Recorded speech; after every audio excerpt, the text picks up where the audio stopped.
There's something about fences. They're more than just wood and nails, more than metal posts and paint. Fences are a line in the sand. They mark where one life ends and another begins. And in a neighborhood ruled by a homeowners association, that line isn't just physical, it's political.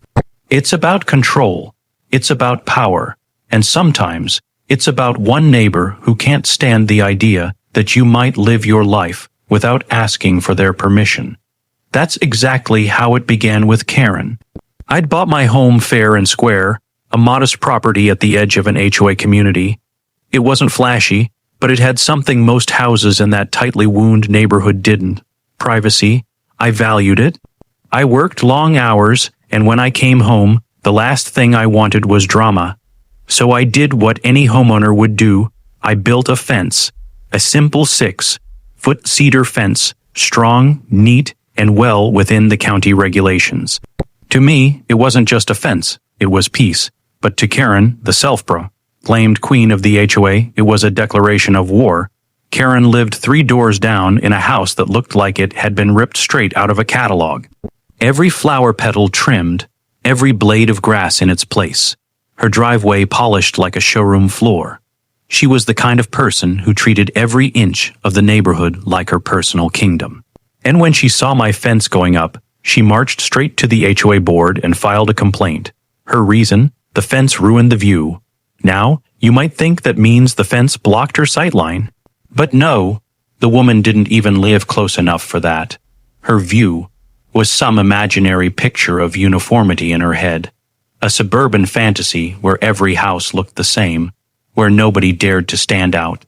And my fence was rebellion. The first notice came in the mail, a neatly typed letter on HOA letterhead demanding I remove the fence immediately. It claimed my fence violated community aesthetic standards, but when I checked the bylaws, I was in the clear. 6 feet high, natural wood finish, set back the proper distance from the property line. There was nothing they could do, so I ignored it. That's when the harassment began. Day after day, Karen strutted by my house with her phone out, snapping pictures like some suburban paparazzi. She'd linger on the sidewalk, staring at the fence like it personally offended her. Sometimes she'd bring other HOA members along, whispering and pointing. It was clear they were trying to intimidate me. But I wasn't going to budge.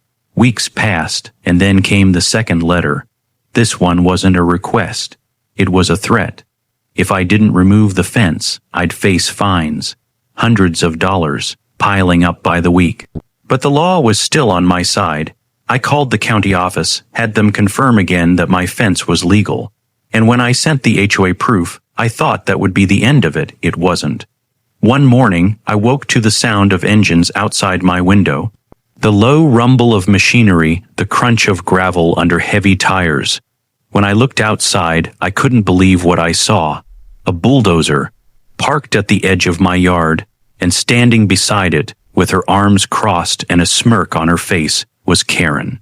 She had hired a crew, a demolition team, ready to tear down my fence like it was nothing more than an old shed.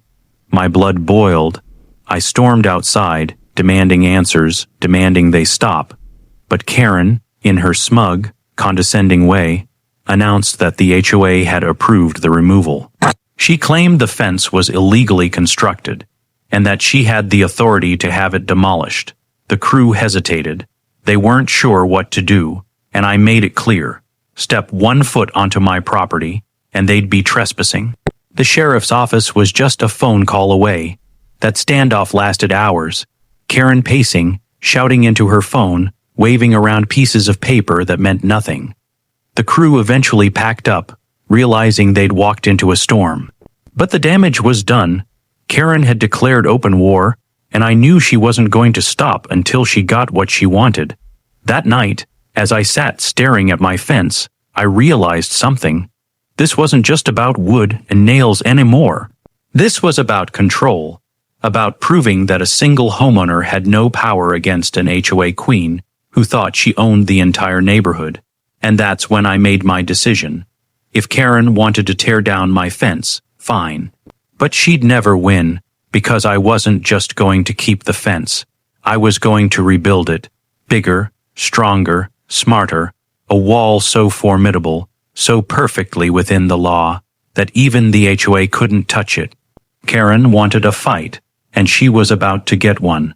The story of my fence wasn't over, it was just beginning. The morning after Karen tried to bulldoze my fence, I woke up with a new fire inside me. I wasn't just defending a boundary anymore. I was defending my right to exist without bending to the will of a self-appointed dictator. And if she wanted a war, I was ready to give her one. The HOA doubled down almost immediately. Another letter arrived, thicker this time, filled with pages of supposed violations. According to them, my fence was a threat to neighborhood harmony. It didn't match the architectural tone. It didn't blend into the community aesthetic. They even had the nerve to claim it posed safety concerns, as if 6 feet of cedar was somehow dangerous. The fines began stacking, $50 the first week, $100 the next, then $200. It was a financial chokehold designed to wear me down until I caved, but I didn't cave. I did my homework. I pored over zoning maps, property line surveys, and county ordinances. I armed myself with knowledge, because knowledge was the one weapon Karen couldn't spin with gossip or intimidation. And the more I read, the clearer it became. I was in the right. They couldn't touch my fence, not legally, not without breaking the very laws they swore they enforced. But that didn't stop Karen. She shifted her tactics. If the HOA letters couldn't scare me, maybe harassment could. It started small. Anonymous complaints about noise that never happened. Reports of my grass being too long, even though I mowed it twice a week. Then came the visits, Karen herself strutting up to the edge of my yard, taking photos of every angle of my property. Sometimes she'd even bring 2 or 3 other board members, staging what looked like official inspections. It was intimidation, pure and simple, but I wasn't intimidated. Instead, I decided to get smart. I invested in cameras, discreet ones, tucked under the eaves of my house, mounted on posts, hidden behind shrubs. If Karen wanted to make my life miserable, I was going to capture every second of it. And within a week, I had hours of footage. Karen pacing my fence line in the middle of the night. Karen peering over the boards with binoculars. Karen whispering to workers she'd dragged along, pointing at the fence like it was some criminal hiding in plain sight. It was disturbing. It was obsessive, but it was also evidence. Then came the county inspectors. One morning, 2 trucks pulled up, clipboards in hand. They said they'd received multiple complaints about unpermitted construction. I showed them everything, permits, regulations, even the paperwork confirming the fence met code. The inspectors looked embarrassed, muttering that it all checked out. I could see it in their eyes. They knew exactly who had called them, and they weren't impressed. But Karen didn't stop. Her next move was the nastiest yet. She rallied her allies in the HOA and called for a special meeting. The agenda, my fence. The solution, an HOA-funded demolition project, disguised as a community improvement initiative. It was absurd. They were actually planning to spend everyone's dues just to tear down something perfectly legal. Something I had built on my own property. Word spread fast, and for the first time, I realized not everyone was on Karen's side. Neighbors I barely knew began stopping me in the street, whispering that they were sick of her games. Some admitted they'd been fined for ridiculous infractions too. A lawn ornament, a paint color, even kids' toys left outside. Karen had been terrorizing the neighborhood for years, and my fence was just her latest excuse. That gave me an idea. If Karen wanted to fight in the shadows, I'd drag her into the light. I began documenting everything, every letter, every fine, every photo, every late night inspection. I compiled the camera footage, time-stamped and organized. I turned my driveway into a kind of war room, stacks of evidence piled high, and then I went public. I filed a complaint with the county, not against the HOA, but against Karen personally. I included evidence of harassment, trespassing, and misuse of HOA funds. And when I dropped that stack of evidence on the clerk's desk, I knew the tide was turning. But while the wheels of bureaucracy turned slowly, I was working on something else, something far more satisfying. My fortress, If Karen wanted to bulldoze my fence, I'd give her a fence that could withstand anything. I upgraded. Reinforced posts sunk deeper into the ground, weather, treated wood designed to last decades, and steel supports hidden inside the boards. I went from 6 feet to the maximum height legally allowed, and on the inside, I added privacy panels that made it impossible for Karen to peek through or climb. It wasn't just a fence anymore, it was a wall. A fortress, a monument to resilience, built plank by plank with the sole purpose of saying, "You don't control me." The construction took weeks, and the whole time Karen hovered like a storm cloud. She yelled at the workers, threatened to call the cops, even tried to block the delivery trucks. But every time I was ready, every time I had the paperwork, the permits, the legal backing, and the crews just kept building, higher, stronger, thicker. By the time it was finished, my property looked like a fortress in the middle of a suburban battlefield. Karen's view was gone, not just partially blocked, but completely erased. She couldn't see a thing. Not my yard, not my windows, not my life, and it drove her insane. The day the last board went up, she lost it. She stood on the street, screaming, her face red, her voice echoing through the neighborhood. And as I watched her rage against the wall she had created with her own obsession, I realized something. This wasn't just about a fence anymore. This was about control slipping through her fingers. For the first time, Karen's grip on the neighborhood was loosening. People were laughing at her. People were questioning her, and she couldn't stand it. But I also knew something else. People like Karen don't just quit. They escalate. And as much as my fortress felt like victory, I knew the war wasn't over. Not by a long shot. For weeks after the fortress went up, the neighborhood changed. The air felt different. People walked their dogs past my house with a little more confidence, waving at me with quiet approval. They saw what I had done, not just for myself, but for every homeowner who'd been bullied, fined, or shamed by Karen's iron grip on the HOA. But if the neighbors saw strength, Karen saw humiliation. Her obsession turned into something darker. She no longer just complained about the fence. She declared it a personal insult, a scar on her kingdom. Day after day, she paced along the sidewalk, muttering into her phone, filing more complaints, sending more letters. She even went as far as mailing flyers to the entire community, painting me as some kind of troublemaker who destroyed the harmony of the neighborhood. But the tide had shifted. Instead of rallying support, her antics only drew eye rolls. People were tired of it. Tired of her constant surveillance, her nitpicking, her power plays. And when she realized she was losing control of the people she'd ruled for years, she did what desperate rulers always do. She doubled down. Her next move was the most reckless yet. It was a Saturday morning when I heard the noise again, the low growl of engines, the grind of heavy machinery. I looked outside, and my stomach dropped. She had done it again. Another crew, this time not just with a bulldozer, but with a dump truck and demolition tools. And there she was, standing tall in her red jacket, barking orders like a general before battle. But this time I was ready. The moment the first worker stepped toward my property line, I was already dialing the sheriff. And unlike before, I had evidence, hours of footage showing her trespassing, harassing, and threatening.